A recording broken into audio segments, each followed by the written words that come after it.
Au nom de Dieu le très clément, par essence et par excellence, ceux qui croient en Dieu le Très-Haut, ceux qui ont confiance dans la grandeur de la foi et de ses effets dans la réalité de la vie, et que nous voyons néanmoins en train de traiter avec les choses selon leurs passions et leurs instincts, et selon ce qui se passe par leur esprit, loin de l'inspiration de Dieu le Très-Haut et de ses livres, de ses lois et de ses recommandations, sont des gens qui ne distinguent pas entre Dieu et la nature. Ils ne suivent pas ses jugements à l'écart de leur jugement, ou volonté au-dessus de leur volonté.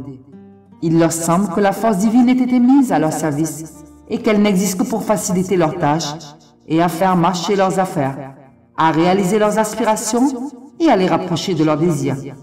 En vérité, une foi comme celle-là va conduire inévitablement ces adeptes impies à la négation, à la perversion et à la perdition. Le Très-Haut a dit: la création des cieux et de la terre est quelque chose de plus grand que la création des hommes, mais la plupart d'entre eux ne savent pas.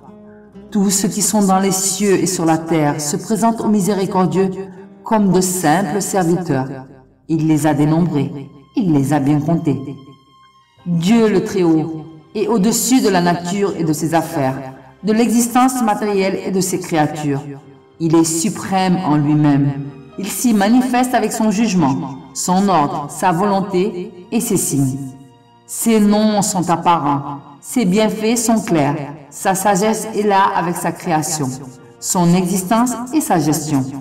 C'est cela le sens du grand nom de Dieu, le Très-Haut, le Tout-Puissant, c'est-à-dire qui est loin au-dessus de la nature même et qui s'y manifeste par ses œuvres et ses signes.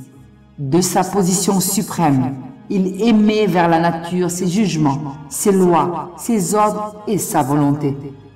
L'homme raisonnable cherche les traces de Dieu le Très-Haut et de ses signes dans la nature.